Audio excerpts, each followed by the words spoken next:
ನಮಸ್ಕಾರ ವೀಕ್ಷಕರೇ, ಕನೆಕ್ಟ್ ಕರ್ನಾಟಕ ಅರ್ಪಿಸುವಂತ MLA ರಿಪೋರ್ಟ್ ಕಾರ್ಡ್ ವಿಶೇಷ ಕಾರ್ಯಕ್ರಮಕ್ಕೆ ಸ್ವಾಗತ. ನಾವು ಇವತ್ತಿರುವಂತಹ ಕ್ಷೇತ್ರ ಹಾಸನ. ಸಾಕಷ್ಟು ವಿಚಾರಗಳಿಗೆ ಎಲ್ಲರೂ ರಾಜಕೀಯ ಅಂದ ತಕ್ಷಣ ಸಿಂಹಾಸನ ಯಾರಿಗೆ ಅಂತ ಸಾಕಷ್ಟು ಚರ್ಚೆ ಆಗ್ತಾ ಇರುತ್ತೆ. 1952 ಮೊದಲ ಚುನಾವಣೆ ಆಗಿದ್ದು ಹಾಸನದಲ್ಲಿ. ಕರಿಗೌಡರು ಸ್ವತಂತ್ರವಾಗಿ ಮೊದಲ ಬಾರಿ ಗೆದ್ರು. ನಂತರ 62ರಲ್ಲಿ ಯಶೋಧರಮ್ಮ ಅವರು ಹಾಸನ ಕಂಡಂತ ಏಕೈಕ ಮತ್ತು ಮೊದಲ ಮಹಿಳಾ ಶಾಸಕಿ. 99ರಲ್ಲಿ ಹನುಮೇಗೌಡರು ಬಿಜೆಪಿನ ಅರಳಿಸ್ತಾರೆ, ಕಾಂಗ್ರೆಸ್ಸಿನ ಬಿಜೆಪಿಗೆ ಬಂದ್ಬಿಟ್ಟು. ನಂತರ 2018ರಲ್ಲಿ ಪ್ರೀತಮ್ ಗೌಡರು ಕಮಲವನ್ನ ಅರಳಿಸ್ತಾರೆ. 2 ಸಲ, 5 ಸಲ ಕಾಂಗ್ರೆಸ್ ಗೆದ್ದಿದೆ, 7 ಸಲ JDS ಗೆದ್ದಿದೆ. HS ಪ್ರಕಾಶ್ ಅನ್ನುವಂತಹ ಧೀಮಂತ ನಾಯಕನನ್ನ 4 ಬಾರಿ ವಿಧಾನಸೌಧಕ್ಕೆ ಕಳಿಸ್ಕೊಟ್ಟಂತ ಕ್ಷೇತ್ರ ಇದು.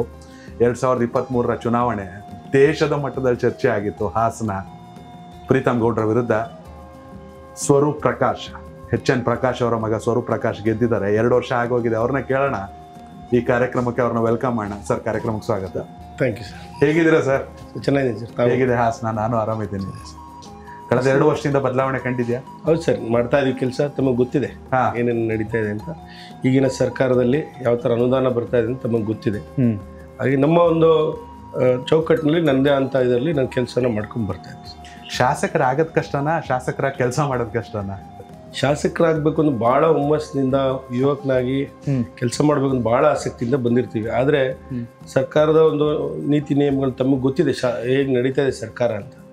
ಈಗಿನ ಒಂದು ಸಂದರ್ಭದಲ್ಲಿ ಏನು ಗ್ಯಾರಂಟಿ ಸ್ಕೀಮ್ಗಳಿಂದ ಎಲ್ಲ ಶಾಸಕರು, ನಾನು ಅಂತಲ್ಲ, JDS ಶಾಸಕರು ಅಂತಲ್ಲ, ಕಾಂಗ್ರೆಸ್ ಶಾಸಕರು ಒಳಗೊಂಡಂತೆ ಭಾಳಷ್ಟು ಅನ್ಯಾಯಕ್ಕೆ ಒಳಗಾಗಿದ್ದಾರೆ. ಅವರು ಶಾಸಕರ ನಿಧಿ ಇರ್ಬೋದು, ಮಾಡ್ತಾ ಇರೋಂಥ ಕೆಲಸಗಳಿರ್ಬೋದು, ಕ್ಷೇತ್ರಕ್ಕೆ ನಾವು ಜನರಿಗೆ ನಿರೀಕ್ಷೆಗೆ ನಾವು ಮುಟ್ಲಿಕ್ಕೆ ಆಗ್ತಾ ಇಲ್ಲ. ಆದರೂ ಕೂಡ ನಮ್ಮ ತಂದೆ ಒಂದು ಹೆಸರು, ಅವ್ರು ಮಾಡಿರ್ತಂಥ ಹೆಸರು, ಪ್ರತಿಯೊಬ್ಬರು ಕಾಂಗ್ರೆಸ್ ಶಾಸಕರಿರ್ಬೋದು, ಸಚಿವರು ಇರ್ಬೋದು, ನಮ್ಮ ತಂದೆ ಅವ್ರ ಜೊತೆ ಇದ್ದಂಥ ಒಡನಾಟ, ಇದ್ರ ಮೇಲೆ ನಾನು ನನ್ನ ಒಂದು ಚೌಕಟ್ಟಿನಲ್ಲಿ ಹೆಚ್ಚುವರಿಯಾಗಿ ಅನುದಾನವನ್ನು ತಂದು ನನ್ನ ಒಂದು ಇದರಲ್ಲಿ ಕೆಲಸನ ಮಾಡ್ತಾ ಇದ್ದೀವಿ. ಆದರೂ ಕೂಡ ನಿರೀಕ್ಷೆ ಮಟ್ಟದಲ್ಲಿ ಕೆಲಸನ ಮಾಡೋಕ್ಕಾಗ್ತದೆ.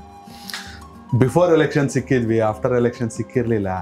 ಚುನಾವಣೆ ಗೆದ್ರಿ, ಹ್ಯೂಜ್ ವಿಕ್ಟ್ರಿ. ನಿಜಕ್ಕೂ ಹಾಸನದಲ್ಲಿ ಆದಂಥ ಚರ್ಚೆ ಇಡೀ ರಾಜ್ಯದಲ್ಲಿ ಎಲ್ಲೂ ಕೂಡ ಆಗಿರಲಿಲ್ಲ. ವಿಧಾನಸಭಾ ಚುನಾವಣೆಯಲ್ಲಿ ಏನು ಬೇಕು ಸರ್ ಎಲೆಕ್ಷನ್ ಗೆಲ್ಲಕ್ಕೆ? ಜನ ಬೇಕಾ, ಹಣ ಬೇಕಾ, ಗುಣ ಬೇಕಾ? ಸರ್, ಖಂಡಿತ. ನಾನು ಇವತ್ತು ಏನು ನಮ್ಮ ಜನಸಾಮಾನ್ಯರು, ಮತದಾರರು, ಅವರು ನಮಗೆ ಕೈ ಹಿಡಿದ್ರೆ ಯಾವುದು ಕೂಡ ಹಣ ಬಲ, ಬೇರೆ ಯಾವ ಬಲನೂ ಕೂಡ ಅದ್ರ ಮುಂದೆ ಯಾವುದು ಇಲ್ಲ. ಸಾಕ್ಷಿ. ಖಂಡಿತ ನಾನೇ ಸಾಕ್ಷಿ. ಅಂದರೆ ಹಣ ಇಲ್ಲದೆ ಅಂತ ಸಂದರ್ಭದಲ್ಲೂ ಕೂಡ ನಮ್ಮ ತಂದೆ ದಿವಂಗತರಾದ ಮೇಲೂ ಕೂಡ ಭಾಳಷ್ಟು ಕಷ್ಟದಲ್ಲಿದ್ರು ಕೂಡ ಹಾಸನದ ಜನತೆ ನನ್ನ ದೊಡ್ಡ ಮಟ್ಟದಲ್ಲಿ, ನಿರೀಕ್ಷೆಗಿಂತ ದೊಡ್ಡ ಮಟ್ಟದಲ್ಲಿ ಮತವನ್ನು ಹಾಕಿ ಗೆಲ್ಲಿಸ್ಕೊಟ್ಟಿದ್ದಾರೆ. ಖಂಡಿತವಾಗ್ಲೂ ನನ್ನ ಹಾಸನದ ಜನತೆಗೆ ಪರವಾಗಿ ನಾನು ಅವ್ರಿಗೆ ಋಣಿಯಾಗಿರ್ತೀನಿ ಸರ್. ಸರ್, ಒಂದು ಕಡೆ JDSನಲ್ಲೂ ಹೊಸ ಅಲೆ ಬರ್ತಾ ಇದೆ. ಹಾಸನ ಸ್ವರೂಪ್ ಅವರಾಗಿರ್ಬೋದು, ಹುಣಸೂರು ಹರೀಶ್ ಗೌಡ್ರಾಗಿರ್ಬೋದು, ಗುರುಮಿಟ್ಕಲ್ ಕಂದಕೂರ್ ಆಗಿರ್ಬೋದು, ಸಮೃದ್ಧಿ ಮಂಜುನಾಥ್ KRಪೇಟೆ ಮಂಜು ಆಗಿರ್ಬೋದು, ಇಷ್ಟೆಲ್ಲ ಯುವಕರ ಒಗ್ಗಟ್ಟಿದೆ. 28ಕ್ಕೆ ಏನಾಗ್ಬೇಕು ಸರ್? ಯಾಕೆಂದ್ರೆ ಪಂಚರತ್ನ ಯಾತ್ರೆಗೆ ಸಿಕ್ಕಂತ ಪ್ರಚಾರ ರಾಷ್ಟ್ರೀಯ ಪಕ್ಷಗಳಿಗೆ ಸಿಗ್ಲಿಲ್ಲ. ಆದ್ರೆ ಫಲಿತಾಂಶ 19ಕ್ಕೆ ಇಳಿದೋಯ್ತು. ಬೈ ಎಲೆಕ್ಷನ್ ಅಲ್ಲೂ ಒಂದು ಮೈನಸ್ ಆಗೋಯ್ತು. ಹೌದು ಸರ್, ತಾವೇ ನೋಡ್ತಾ ಇದ್ರಿ.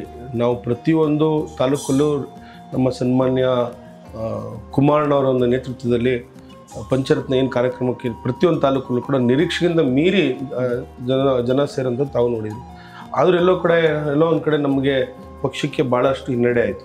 ಅದು ಏನು ನಮ್ಮ ಕಾಂಗ್ರೆಸ್ ಸರ್ಕಾರದಲ್ಲಿ ಜನಗಳಿಗೆ ಒಂದು ಏನು ಮಂಕು ಇದನ್ನು ಹೆಚ್ಚಿ ಇವತ್ತು ಅವ್ರಿಗೆ ಒಂದು ಇದನ್ನು ಮಾಡೋಂಥ ಕೆಲಸಗಳನ್ನೇನು ಗ್ಯಾರಂಟಿ ಸ್ಕೀಮ್ಗಳನ್ನ ಹೇಳಿ ಅವರು ಮತವನ್ನು ಹಾಕ್ಸ್ಕೊಂಡಿರೋದನ್ನು ತಮಗೆ ಗೊತ್ತಿದೆ. ಹಾಗಾಗಿ ನಾವು ಒಂದು ತಂಡವಾಗಿ ನಮ್ಮೆಲ್ಲ ತಾವು ಹೇಳಿದ್ರು ಯುವ ಶಾಸಕರು ಎಲ್ಲ ನಾವು ಕೂಡ ಎಲ್ಲ ಒಟ್ಟಿಗೆ ಇರ್ತೀವಿ. ನಾವೆಲ್ಲ ಶಾಸಕರು ಎಲ್ಲ ಸಂದರ್ಭದಲ್ಲೂ ಕೂಡ ಒಟ್ಟಿಗೆ ಇರ್ತೀವಿ. ಹಾಗಾಗಿ ನಾವೆಲ್ಲ ಒಂದು ಶಾಸಕರು ಮುಂದಿನ ದಿನಗಳಲ್ಲಿ ನಮ್ಮ ನಿಖಿಲ್ ಕುಮಾರಸ್ವಾಮಿ ಅವರ ನೇತೃತ್ವದಲ್ಲಿ ಖಂಡಿತವಾಗ್ಲೂ ನಮ್ಮ ಪಕ್ಷ ಮುಂದೆ ಒಂದು ದೊಡ್ಡ ಮಟ್ಟದಲ್ಲಿ ನಾವು ಗೆಲ್ತೀವಿ ಸರ್. ಖಂಡಿತವಾಗ್ಲೂ ನಿರೀಕ್ಷೆ ಇದೆ. ಅದು ಇನ್ನೊಂದು ಕಡೆ ನಮಗೂ ಬೇಜಾರಾಯಿತು. ಚನ್ನಪಟ್ಟಣದಲ್ಲಿ ನಮ್ಮ ಯುವ ನಾಯಕರು ನಿಖಿಲ್ ಅವ್ರು ಗೆಲ್ಲಬೇಕಾಗಿತ್ತು. ನಮ್ಮ ಒಂದು ಶಾಸಕರ ಒಂದು ಒಗ್ಗಟ್ಟಾಗಿ ತೊಗೊಂಡೋಗುವಂಥ ಶಕ್ತಿ ನಮ್ಮ ನಿಖಿಲ್ ಕುಮಾರಸ್ವಾಮಿ ಅವ್ರಿಗಿದೆ.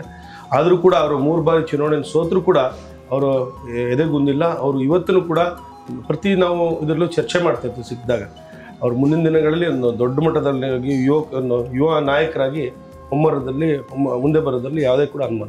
ಅವರೇ ರಾಜ್ಯಾಧ್ಯಕ್ಷ, ಮುಂದೆ ರಾಜ್ಯಾಧ್ಯಕ್ಷ ಅಂತ ಹೇಳಲ್ಲ, ಆದರೆ ಮುಂದಿನ ದಿನಗಳಲ್ಲಿ ನಮ್ಮೆಲ್ಲರ ಪರವಾಗಿ ಅವರು ಒಂದು ರಾಜಕೀಯ ಒಂದು ಇದರಲ್ಲಿ ಅವರು ನಾಯಕರಾಗಿ ಮುಂದೆ ಬರೋದ್ರಲ್ಲಿ ಯಾವುದೇ ಕೂಡ ಅನುಮಾನ ಇಲ್ಲ. 19 ಇಳಿದು ಬಿಟ್ರಿ ಒಂಥರ JDS ಏನಪ್ಪ ಇದು, ಕಾರ್ಯಕರ್ತರು ಪ್ರಾಣ ಕೊಡ್ತಾರೆ, ಓಟ್ ಬೇರೆ ಹಾಕಲ್ಲ, ಏನಂತ ಗೊಂದಲ ಇತ್ತು. ಆದ್ರೆ ಲೋಕಸಭೆ ದೊಡ್ಡ ಬೂಸ್ಟು, ಕುಮಾರಣ್ಣ ಕೇಂದ್ರ ಸಚಿವರಾದ್ರು, ಎಷ್ಟು ದೊಡ್ಡ ಶಕ್ತಿ ಬಂತು ಸರ್? ಸರ್ ಖಂಡಿತ ನಮಗೆಲ್ಲ ಒಂದು ಕಡೆ ಕುಮಾರಣ್ಣ ಅವರು 19 ಇದ್ದಂಥ ಸಂದರ್ಭದಲ್ಲಿ ಶಾಸಕರೆಲ್ಲ ಕೂಡ ಎಲ್ಲ ಕೆಲಸ ಕಾರ್ಯಗಳಾಗ್ತಾಯಿಲ್ಲ ಅವ್ರವ್ರ ಕ್ಷೇತ್ರದಲ್ಲಿ, ನಾವು ಜನಗಳಿಗೆ ಆಗ್ತಾಯಿಲ್ಲ, ಮುಖ ತೋರ್ಸೋಕೆ ಆಗ್ತಾಯಿಲ್ಲ ಅಂತ ಸಂದರ್ಭದಲ್ಲಿ ನಮ್ಮ ಕುಮಾರಣ್ಣ ಅವರು ಕೇಂದ್ರ ಮಂತ್ರಿ ಆಗಿದ್ದು ನಮಗೆಲ್ಲರೂ ಕೂಡ ಸಂತೋಷ ಆಗಿದೆ. ಈಗಲೂ ಕೂಡ ನಿನ್ನೆ ನಮ್ಮ ರೇವಣ್ಣ ಸಾಹೇಬರು ಮತ್ತು ಕುಮಾರಣ್ಣ ಅವ್ರು ಮೊನ್ನೆ ಚರ್ಚೆ ಮಾಡ್ತಿದ್ದೆ ನಮ್ಮ ರೇವಣ್ಣ ಸಾಹೇಬ್ರ ಹತ್ರ. ನನ್ನ ಕಷ್ಟಗಳನ್ನ ಹೇಳ್ತಾ ಇದ್ದೆ, ಹಾಸನಲ್ಲಿ ಹಿಂಗೆ ಆಗಿದೆ ಅಣ್ಣ, ಹಿಂಗೆ ನಮ್ಮ ನಗರಸಭೆ ನಮ್ಮಲ್ಲಿ ನಂದು ಬೇರೆ ನಮ್ಮ ಹಾಸನ ಜಿಲ್ಲೆಯಲ್ಲಿ ನಂದೇ ಒಂದು ವಿಶೇಷವಾದ ಕ್ಷೇತ್ರ ನಂದು. ಯಾಕಂದರೆ ನಮ್ಮ ಹಾಸನ ವಿಧಾನಸಭಾ ಕ್ಷೇತ್ರ ಸಂಪೂರ್ಣವಾಗಿ ನಗರಕ್ಕೆ ಸೇರ್ಕೊಂಡಿರುವಂಥ ಕ್ಷೇತ್ರ. ಈ ಹಿಂದೆ ನಗರಸಭೆ ಇತ್ತು, 35 ವಾರ್ಡ್ ಇತ್ತು. ಈಗಾಗಲೇ ಮತ್ತೆ 37 ಹಳ್ಳಿಯ ಸೇರ್ಪಡೆ ಮಾಡಿ ಇದನ್ನು ನಗರ ಪಾಲಿಕೆಯಾಗಿ ಮೇಲ್ದರ್ಜೆಗೆ ಏರಿಸಿದ್ದಾರೆ. ಹಾಗಾಗಿ ಅನುದಾನದ ಕೊರತೆ ಸಿಕ್ಕಾಪಟ್ಟೆ ಇದೆ. ಇವತ್ತು ತಮಗೆ ಗೊತ್ತಿದೆ, ತಾಲೂಕು ಲೆವೆಲಲ್ಲಿ ರಾಜಕೀಯ ಮಾಡೋಂಥದ್ದು ಬೇರೆ, ಹಾಸನಲ್ಲಿ ರಾಜಕೀಯ ಮಾಡೋಂಥದ್ದು ಬೇರೆ, ಇಲ್ಲಿ ನಗರದ ಭಾಗದಲ್ಲಿ ಜನರಿಗೆ ನಿರೀಕ್ಷೆ ಇರೋದೇ ಬೇರೆ. ಹಾಗಾಗಿ ಮಳೆ ಬಂದಂಥ ಸಂದರ್ಭದಲ್ಲಂತೂ ಭಾಳಷ್ಟು ಕೆಲಸ ಕಾರ್ಯಗಳಾಗಲಿ ರಸ್ತೆ ದುರಸ್ತಿ ಮತ್ತೊಂದು ಬೇರೆ ಥರ ಇರುತ್ತೆ. ಹಾಗಾಗಿ ಮಾತಾಡ್ತಾ ಇರೋ ಸಂದರ್ಭದಲ್ಲಿ ಇಲ್ಲ, ಸನ್ಮಾನ್ಯ ಕುಮಾರಣ್ಣವರು ಮತ್ತು ದೇವೇಗೌಡರ ನೇತೃತ್ವದಲ್ಲಿ ಮುಂದಿನ ತಿಂಗಳ ಒಂದು 50 ಕೋಟಿ ರೂಪಾಯಿ ನಗರಕ್ಕೆ ಸಂಬಂಧಪಟ್ಟಂಗೆ ಸೆಂಟ್ರಲಿಂದ CRF ಫಂಡ್ ತರೋಣ ಅಂತ ಹೇಳಿದ್ದಾರೆ. ಹಾಗಾಗಿ ಕೆಲವೊಂದು ಕಡೆ ಕುಮಾರಣ್ಣವರು ನಮಗೆ ಕೇಂದ್ರ ಮಂತ್ರಿ ಆಗಿದ್ದು ನಮಗೆಲ್ಲರಿಗೂ ಕೂಡ ಬಹಳ ಸಂತೋಷ ಇದೆ.